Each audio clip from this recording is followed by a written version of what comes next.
Welcome everyone.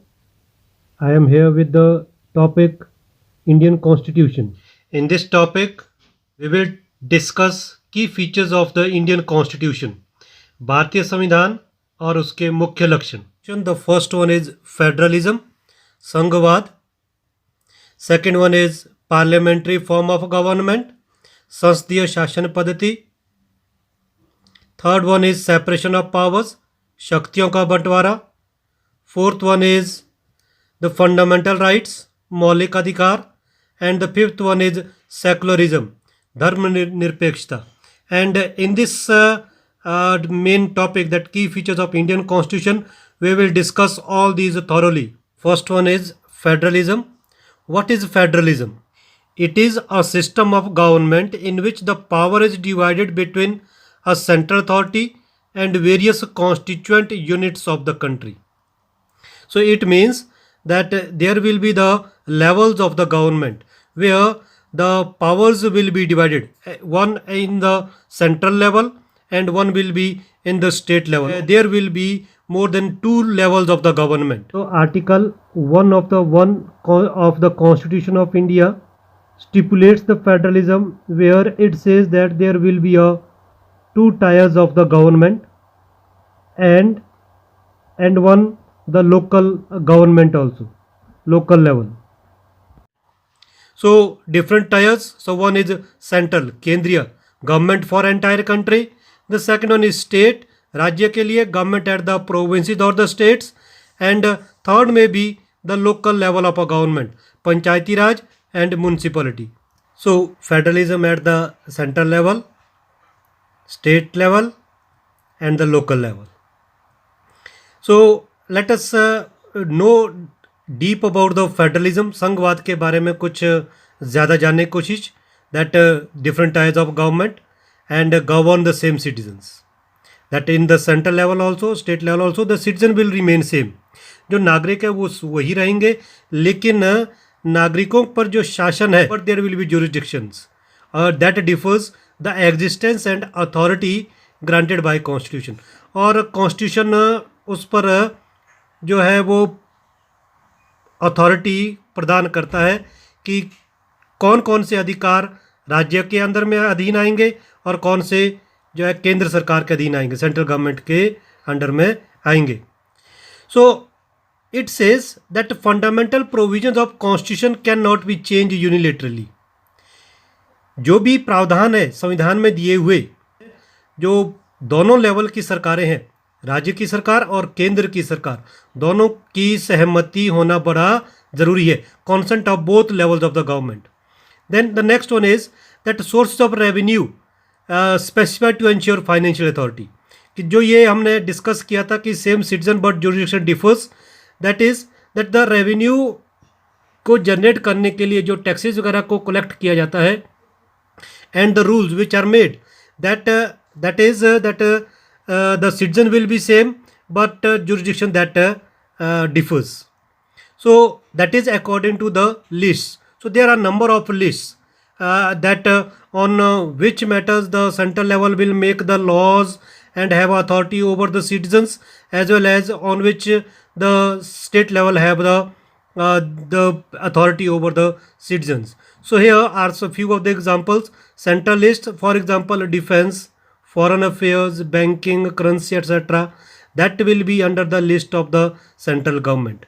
And for the state government, police, trade, commerce, agriculture, irrigation, etc. And there is a third one, that is a concurrent list. Under this, the common interest of both state and the central government, that is education, forest, marriage, etc. For this, both the governments can make the laws and have a control over the citizens. Then the dual objective of federalism is to safeguard and promote unity. And the second one is to accommodate regional diversity. The second point which we will discuss of the key features of Indian Constitution, that is a parliamentary form of government. That there will be a parliamentary form of government, संसदीय शासन व्यवस्था पद्धति होगी.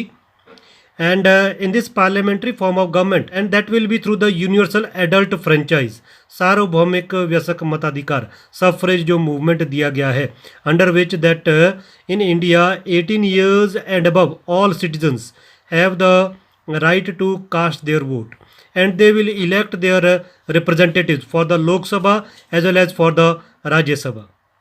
The third one is that the point of key features of Indian Constitution, that is separation of powers, शक्तियों का बंटवारा. In this there are the three organs of the state. State means it is not that the राज्य जो हमारा जो राज्य जो होते हैं आज के वो नहीं, राज्य state means here the country, it represent the country. So three organs of the state, that is legislature, legislative, and second one is executive, and third one is the judiciary, विधायिका, कार्यपालिका, न्यायपालिका. And here that legislature refers to elected representatives. These are the elected representatives in the Lok Sabha and the Rajya Sabha, which will make the laws for the benefit of the country as well as for the development of the masses. And second one is that executives, their work is to that they will implement the laws and run the government. कानून को लागू व शासन चलाना, जो कानून legislatures ने जो बनाए हैं कानून, they will implement those rules. Then the next one is that the third, judiciary refers to system of courts to prevent misuse of power by any one of the branch. If the legislature, executives, they misuse their powers, then at that time citizens can go to the court. Everyone are independent. That the laws will be made only by the legislatures and they will be implemented by the executives. And judiciary role is to give the justice and to look after that whether rights are given to the masses. So the fundamental rights, the key features of Indian Constitution, the fourth point that we will discuss, fundamental rights. There are 6 fundamental rights. First is right to equality, समानता का अधिकार, right to freedom of speech, स्वतंत्रता का अधिकार. Third, right against exploitation, शोषण के विरुद्ध अधिकार. Fourth, right to freedom of religion, धार्मिक स्वतंत्रता का अधिकार. Fifth, cultural and educational right, सांस्कृतिक और शैक्षणिक अधिकार. Sixth, right to constitutional remedies, संवैधानिक उपचार का अधिकार. These fundamental rights we will discuss in separate video. Fundamental rights, मौलिक अधिकार. That what are these fundamental rights? It is the conscious of the Indian constitution. संविधान की ये अंतरात्मा कही जाती है. Because it protects citizens against the arbitrary and absolute exercise of power by state. नागरिकों को राज्य की सत्ता के मनमाने और निरंकुश इस्तेमाल से बचाना. Because all the citizens are protected and they are given certain rights. If fundamental rights are violated, then the citizens have every right to go to the Supreme Court directly. And the third one is that protection of minorities against the majority. अल्पसंख्यकों को बहुसंख्यकों से सुरक्षा भी प्रदान करता है. Because under the fundamental rights, the different fundamental rights, all the citizens, they are protected with the different articles. And Dr. B.R. Ambedkar said, citizen must be in position to claim these rights. जो ये fundamental rights है, मौलिक अधिकार है, कि ये नागरिक अधिकार का दावा कर सके. अगर वो इन नागरिक को जो अधिकार दिए गए हैं वो इसको दावा कर सके. दावा कब करेंगे? When they will be educated, when they will know about their rights, then they can only claim that these are their rights. Otherwise if they do not know what are the rights, then they will be suppressed. The second one is, the B.R. Ambedkar said that these fundamental rights must be binding upon every authority that has power to make laws. अधिकार सत्ता व संस्था के लिए बाध्यकारी हो. So that the fundamental rights will not be violated by even the government and those who are making the laws. and we should take in consideration about the fundamental rights, then according to that the laws should be made for the masses. In addition to fundamental rights, there are the directive principles of state policy. Under this, the directive means direction given for the state, that how they will make the policies and programs for the development of the masses. So that the first one is the greater social and economic reforms. आर्थिक व सामाजिक सुधार अगर लाने हैं तो उसके लिए कुछ गाइडलाइंस है which are given in the directive principles. Then the second one is to serve as a guide to the independent Indian state to institute laws and policies that help reduce the poverty of the masses. मार्गदर्शक के रूप में ये रहेगा गरीबी दूर करने वाले कानून व नीतियां बनाएं जिससे कि जो समाज है that society can become equal. So the fifth point, secularism, धर्मनिरपेक्षता. State does not officially promote any one religion. It means that India do not have its religion. Religion belongs to individual. राज्य अधिकृत रूप से किसी भी धर्म को राजकीय धर्म के रूप में बढ़ावा नहीं देता है.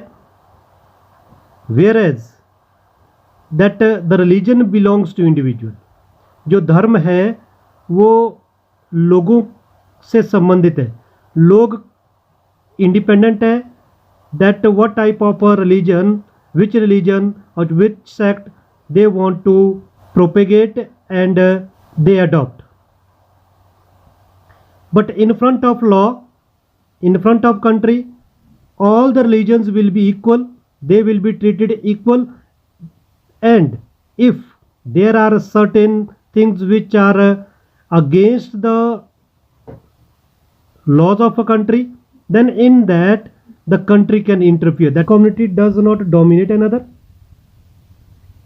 Some members do not dominate other members of the same religious community. State does not enforce any particular religion because religion belongs to individual. So today we discussed the key features of Indian Constitution. First is federalism, second is parliamentary form of government, third is separation of powers, शक्तियों का बंटवारा, fourth one is the fundamental rights, and the fifth one is secularism.